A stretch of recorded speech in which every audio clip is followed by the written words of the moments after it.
This is a Google TV streaming box. I haven't even opened this yet. I've never plugged it in, but I'm going to do it right now. I'm going to take you step by step as I set this box up so you can see the process and maybe set your box up along with me. Tack it before you wreck it. What's up, geeks? I'm Kirk. This is the Chromecast with Google TV box, and you see down here at the bottom, this is the HD model. There's also a 4K model, and there's a Google TV streamer, and there's also a couple of other brands. For example, the On brand from Walmart. The setup process is exactly the same with all of those boxes. So I'm going to walk you through that process with this Google TV box that, again, I haven't even opened yet. So first, let's get this thing out of the box. It's a small, simple box with the Google Chromecast on the front. You see the HD logo again in the corner there, and not much on the back and the sides. So let's get the knife out and unbox this.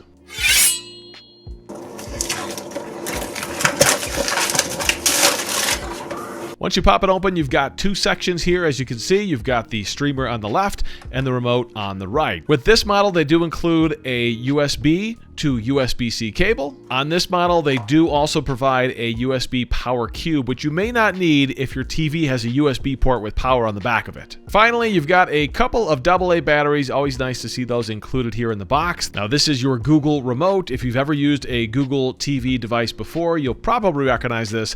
I do like the volume buttons on the side of this specific model. Some of the newer models, the Google TV Streamer 4K, for example, does not have those volume buttons on the side anymore. Now, here is the streaming dongle itself. Both the HD and the 4K Google TV models have this dongle design that kind of hangs off the back of your TV. You've got a little button on the back there and an LED light, and that's pretty much it. The Streamer 4K is designed to sit on a tabletop as opposed to hanging on the back like a dongle. You've got that Google logo on the front. Very, very simple. So there you have it. This is what's included in the box of the Chromecast with Google TV HD model.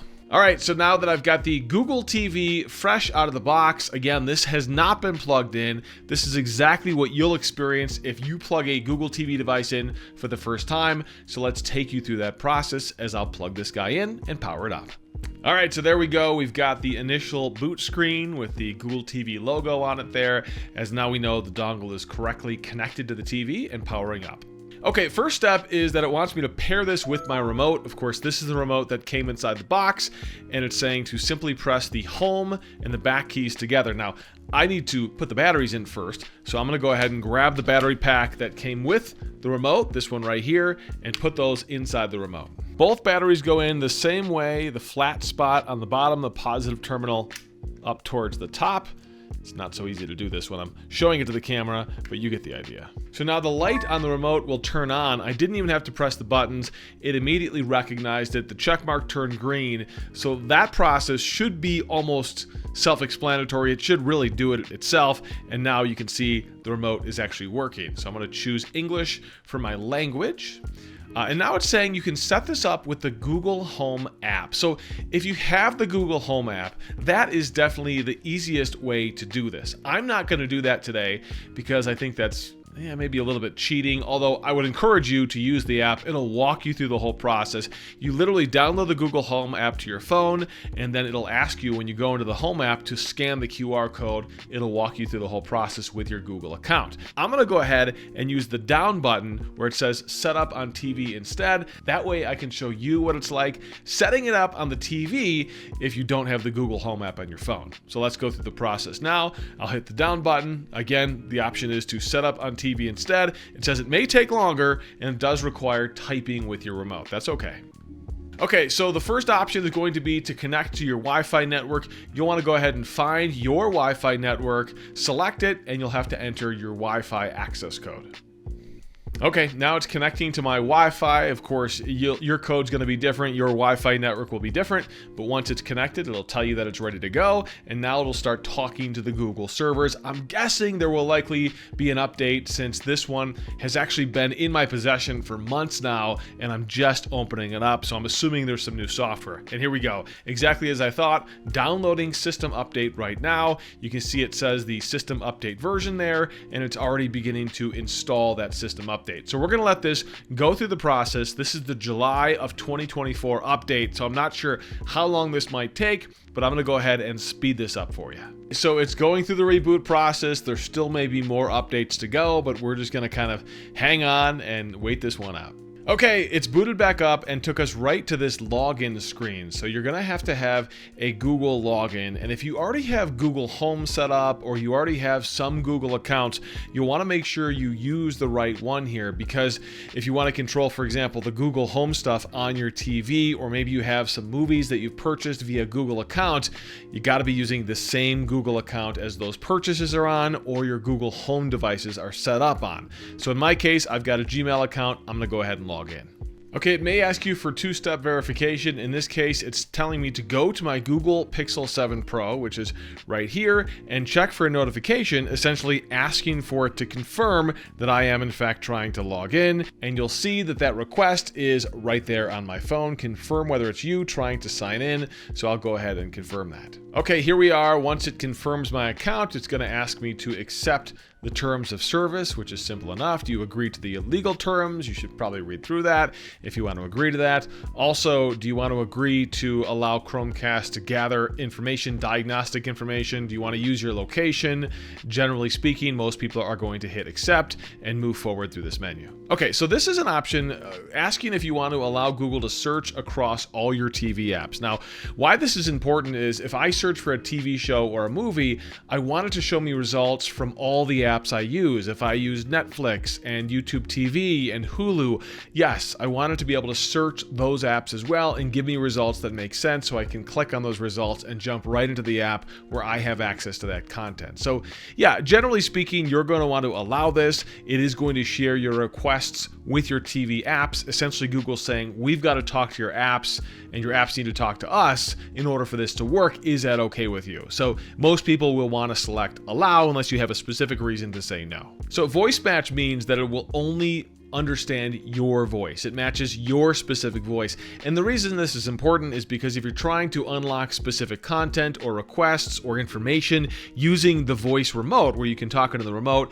and talk to Google, do you want it to specifically recognize your voice? This is probably something, if you have a Google account and you use Google Home devices, that you've already set up. So I'll hit agree and it should allow me to kind of move through that. It's also going to ask if I want personal results. Now, this means, do you want, your photos on this device, your personal information on this device? If this is tied to your Google account, it can give you information about items in your calendar, about maybe emails that you received and sent. Now, you can say no. If you know this box is going to be used by a lot of people and you don't want that information to be accessed, hit no. But otherwise, if you're primarily going to be the only one using this box, then you'll want to probably turn that on. Okay, so this is an option that lets you choose the services that you use, and essentially what Google's doing here is saying, listen, these are the, 10, 12 most popular TV apps on Google TV, so pick the ones you want, and we'll go ahead and put those icons on your homepage, for example. So I'll select Netflix.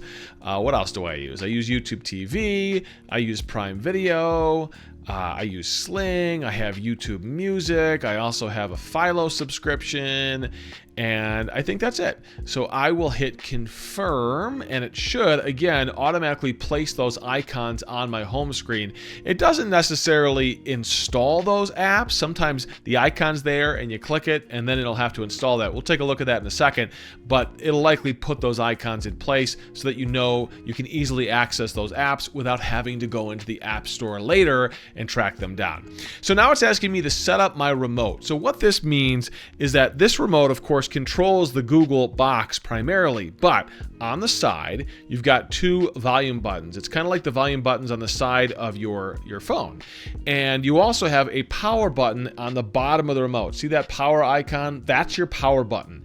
Those don't necessarily control the Google TV box. They're primarily designed to control your actual TV. That way you could use this remote to turn on the TV with the power button, turn the volume up and down on your TV with the volume up and down button, and there's even on this remote, you'll see that icon, not the power button, but the one next to it, that is a switch input button. So you can switch the inputs on your TV. So it's asking you if you want to set up the remote. I'm going to walk you through this. I don't actually have this set up to a TV right now because I'm demoing this with you guys, but I just want to show you what this process looks like. So I'm going to select Setup Remote, and now it's going to say, how do you want to control the volume? Are you using an AV receiver? Are you using a sound bar? Or are you simply using your TV to control the sound? This will depend on your setup. You're going to have to decide for yourself and play around with this. I'll select TV. It's going to say, what kind of TV do you have? You select the brand. I'll select Samsung here. And then it's essentially going to start playing sounds and allowing you hear that? Allowing you to control the volume. Did the volume buttons work? And I will hit yes, the volume buttons did work. So next you'll see the power button, which you can hit next on that. And it's saying press the power button once, wait at least 8 seconds, press the power button again. What they're doing is they're testing the infrared in the front of this to see if it's actually working with your TV to turn your TV on and off. So you'll hit the power button. Theoretically, the TV will turn off if it guessed your Samsung infrared codes correctly. And then 8 seconds later, which is normally the power cycle of a TV, you'll hit the power button again, and hopefully it'll turn your TV back on. And this will kind of go through the process. If it doesn't work, it'll switch up to a different IR code and it'll try it again. It really is an easy and smart way to set up a remote to control your TV, as opposed to, if you remember back in the day with those universal remotes, you'd have to punch in the code and hit a weird key combination. This makes this process really easy. And for most people, this should walk you through the process of setting up this remote to not only control the Google TV box, but also control your TV, your AV receiver, or your soundbar. And so it does exactly what it did with the volume buttons. After I tested it out, it said, did the buttons work? I will say, yes, they did work. Chromecast remote is now set up. So I will hit next and move on to the next step. Now it says it's getting personalized recommendations from across your streaming services. So those streaming services I selected earlier, it's going to go around and kind of collect information to figure out which streaming services I'm using, which content it has access to. So again, it can personalize those results based on the services you have. I don't want it showing me a movie that's on Hulu if I don't subscribe to Hulu.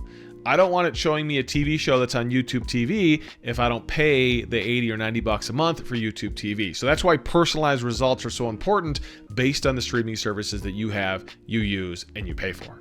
Okay, setup is complete, and it looks like the Google home screen is now beginning to populate. Now, hopefully it shouldn't take this long to populate that home page every time you boot up the Google TV box, but you know, this is the first setup, the first boot up, and sometimes it takes a little bit of extra time. So this is the menu I get when I first boot up that Google TV after running the setup. It says to get the most out of your Google TV is ready to go. But here are a few optional features that you can set up for a more personalized experience. So I'm not going to go into each one of these because you can kind of experiment with them on your own. I don't think most people will need all of these, but this just kind of gives you an idea of what you have access to. First of all, Google Photos as a screensaver. Now, since you set up your Google account, if you have pictures in your Google Photos account, on that Google account, you can click into there and it'll let you use those photos and pick which photos you want to use for your screensaver here on this Google TV. Multiple profiles. So this is smart if you have more than one person using this box, because my recommendations are going to be a lot different than my 16-year-old son's recommendations or even my wife's recommendations. So that way you can set up multiple profiles so everyone gets their own personalized experience on this Google TV box. And then you've got a new feature here that Google just rolled out within the last, I would say, year or so, which is a specific kids profile. I love this. This is so smart, so great, because in a lot of cases, we're all sharing the same TV, especially if this is in a living room or maybe in a den or something along those lines. You want your kids to have a profile.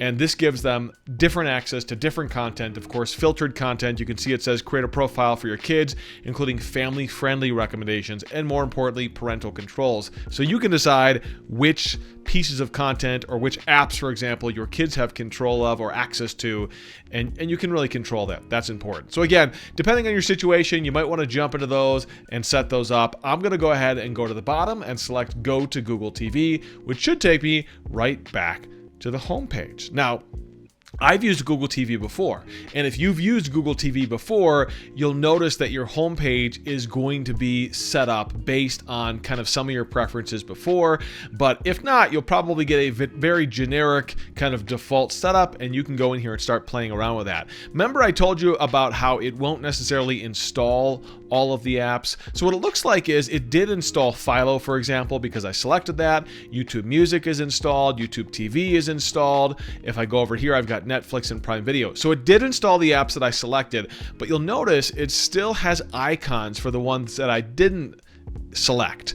For example, Disney Plus, Hulu, and Tubi. Now, this could be agreements that Google has with these app providers that requires them to put these on the homepage. I'm not exactly sure. But Tubi, for example, is a totally free streaming TV app, and I probably want to have this anyways. But see that icon at the bottom of the app icon? That shows a cloud with a down arrow. It's telling you, hey, listen, this is not installed yet, but if you want to install it, click on it. So I'll click on it. It should take me right into the Play Store here, or at least right into a dialog that says, hey, we're downloading that Tubi app. Interesting. It didn't even confirm with me that I wanted to download it. It just automatically assumed because I clicked on it and it had that cloud icon, it's going to download and install the Tubi app right here on my TV. And now you can see it's got that progress bar on the home page. That little cloud icon is gone, and it's currently installing the Tubi app. And within probably the next 30 seconds, that app is going to be installed and ready to log in. Okay, so I've taken you through the whole setup process on this Google TV box. Again, whether you have a Google TV HD, 4K, or the Google TV streamer box, this setup process is exactly the same. In fact, even if you have other branded Google TV boxes, the setup process is almost always the same unless a specific manufacturer changed the setup process. So the question is, where do you go from here? Well, I've got a full deep dive on the Google TV interface, some of the features that you'll want to check out, and you can see some of those videos linked right here. So I suggest you start with my deep dive and go from there. Those should help you get started if you're new to Google TV and you want to get an idea of some of the features, some of the things that you can take advantage of on the Google TV platform. But most importantly, if you've got questions, throw a comment below. I love to read those comments. I try to reply to every single one. And of course, subscribe to the channel. I have a lot more geeky content coming your way. Tech it before you wreck it. I'm Kirk.